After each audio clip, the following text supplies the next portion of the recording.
Hello and welcome to lecture number 18. This is topic 2.7, Slavery and American Law, Slave Codes and Landmark Cases. The first learning objective is to explain how American law affected the lives and citizenship rights of enslaved and free Americans between the 17th and 19th centuries. We'll start with how slavery shows up in the U.S. Constitution, drafted in 1787 and adopted in 1788. The Constitution avoids using the words slave or slavery, even though they appear in earlier drafts. Instead, it uses euphemisms to refer to those who are enslaved. These protections were written into the Constitution to secure ratification by Southern states where slavery was foundational to their economic system. Therefore, Northern states needed to give some concessions and protections regarding slavery. There are three main instances where slavery appears in the Constitution. Two of them are in Article 1.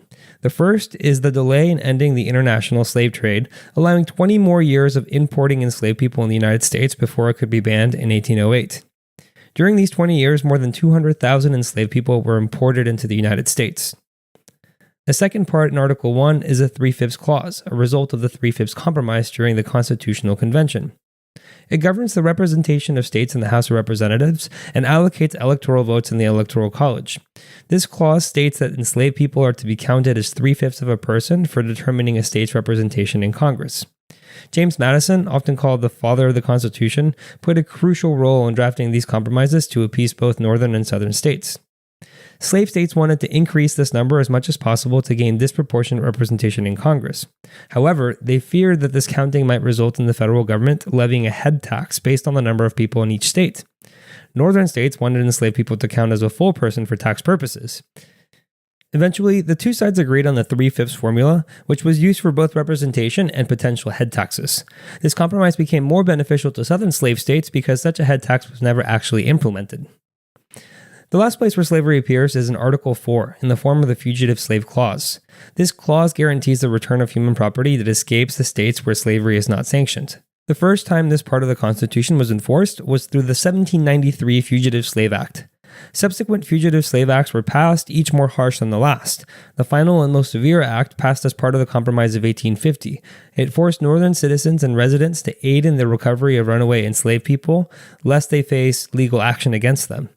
The 1850 Fugitive Slave Act also denied alleged fugitives the right to a jury trial and increased penalties for those who aided escapees.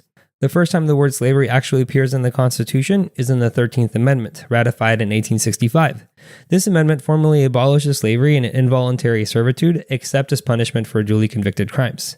This amendment was passed by Congress on January 31st, 1865, and ratified by the states on December 6, 1865.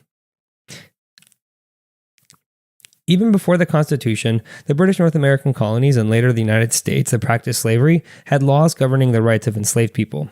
These laws were first seen in the British Empire on the island of Barbados in 1661. By 1667, Virginia had adopted individual laws, but South Carolina was the first to pass a full set of slave codes in 1691. They drew from both the Barbados and Jamaican slave codes. However, the Barbados Slave Code of 1661 influenced many of these laws, setting a precedent for brutal control measures. Slave codes in the United States, as in the Caribbean, define chattel slavery as race-based, inheritable, and a lifelong condition. This differed from previous forms of slavery, which were not limited to a specific race, were not inheritable, and were not always lifelong. The English viewed Africans as inferior and believed their natural disposition was that of servitude to white Europeans. Thomas Jefferson's writings and notes on the state of Virginia reflect this belief in the inherent inferiority of Africans. The new portion of the law that made slavery inheritable through the mother's line was contrary to the legal tradition governing inheritance. Making the institution lifelong was also contrary to labor practices in the colonies up to that point. Indentured servants sold themselves into servitude for a set number of years with a set amount of pay and an eventual end date. Chattel slavery had no endpoint, and later, the ability to purchase freedom or be manumitted became severely limited. Slave codes also restricted the movement of enslaved people, their congregation, possession of weapons, and even down to the clothing they wore, forbidding fine fabrics. Other colonizers in the Americas that practiced slavery also passed their versions of slave codes. In French Louisiana, they had the Code Noir, which regulated the lives of enslaved people. For example, if an enslaved person ran away 3 times, they were subject to capital punishment. They also tried to restrict the freedom of free blacks, but these laws were difficult to enforce due to the frontier conditions of the territory. The Code Noir of 1685, established by King Louis XIV, included provisions for the religious instruction of slaves and prohibited their mistreatment, though enforcement was lax. In the Spanish colonies, they had the Código Negro, which was somewhat more lenient, maintaining provisions for the purchase of freedom. This actually bolstered the institution of slavery in the Spanish Empire because there were fewer instances of revolt due to greater opportunities for freedom. One impact of slave codes was that they hardened the color line in American society, reserving opportunities for upward mobility to white people and assuming the natural condition of black people was servitude. White people who sold their labor like indentured servants had the opportunity to be free after their contract ended, while black people had perpetual enslavement. Slave codes also protected white people from enslavement based on their race, whereas previous protections were based on adherence to Christianity. As slave codes became harsher, they denied blacks the opportunity to gain freedom through conversion, which was no longer grounds for manumission. The Virginia Slave Codes of 1705 further institutionalized these racial distinctions, legally establishing the perpetual servitude of Africans and their descendants. In the early Republic, or the period in the early 1800s, Enlightenment thought and egalitarian values started to fade. Northern states that had done away with slavery began to deny free African American opportunities for advancement. Some states entirely barred the entry of free blacks into their territory, such as most of the Northwest Territory organized under the Northwest Ordinance. They instituted restrictions to keep free black men from voting or testifying against white people in court. Some free black men had the right to vote in states like Pennsylvania and Massachusetts, but this right was slowly taken away in the 1820s.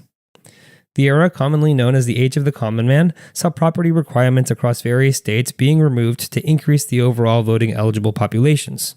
Simultaneously, these states put in place race requirements, so white men without property gained the right to vote, while black men with property lost their right to vote. Finally, the 15th Amendment in 1870 granted this rights to all men nationwide. The 15th Amendment was ratified on February 3, 1870, and it aimed to protect the voting rights of African American men. This was the beginning of an era of segregation and the start of Jim Crow. Jim Crow was a minstrel show character played by a white actor in blackface who acted in an exaggerated, buffoonish way, creating a negative stereotype of intelligence and abilities of black people. In the 19th century, all the separate accommodations created were referred to as Jim Crow accommodations, meaning that they were for black people. The first instance in the use of Jim Crow was for train cars in Massachusetts before the Civil War. The Supreme Court case Plessy v. Ferguson in 1896 upheld these separate accommodations under the separate but equal doctrine. Finally, note that the College Board and exam description has an essential knowledge point stating that Wisconsin and Iowa had given black men the right to vote before the Civil War. However, all I could find on this was that it was granted to them by the courts just before the Civil War began. The franchise was more prevalent in other northern states before the Civil War, and states like Wisconsin and Iowa had actually put in more restrictive laws against free blacks during that time period.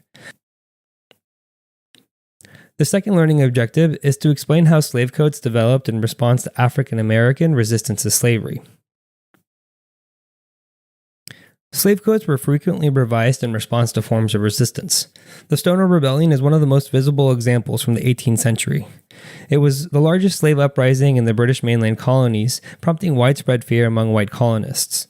It started in South Carolina outside the city of Charleston, where enslaved people killed about 30 white people with the intent to escape to Spanish Florida, where they would have been granted freedom.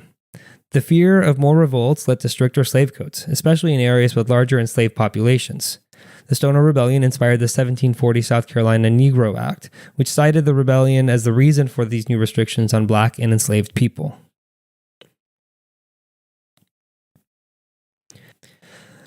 The new South Carolina Slave Code presumed that all black people were enslaved and that any indigenous community that didn't comply with the policing of enslaved people could also be treated as enslaved as well.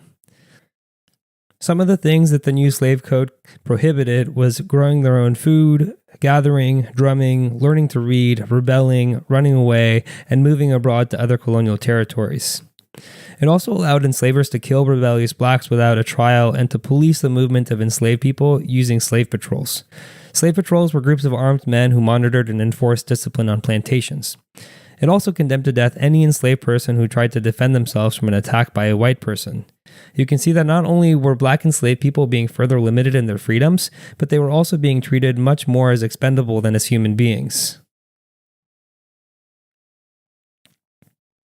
The major Supreme Court case that defined the citizenship rights and protections of black and enslaved people in the 19th century was Scott versus Sanford in 1857. It revolved around the case of Dred Scott and his wife Harriet, who sued for their freedom based on being taken into free territory by their former enslaver. They claimed that by having crossed over into territory that did not sanction slavery, they were in turn free. The court decision, which came right before the Civil War and in fact increased tensions between North and South so much that it could be seen as a cause for the Civil War, said that Scott was not entitled to sue based on his lack of citizenship. The decision was written by Chief Justice Roger B. Taney. He said that the framers of the government never intended for black or enslaved people to have such rights.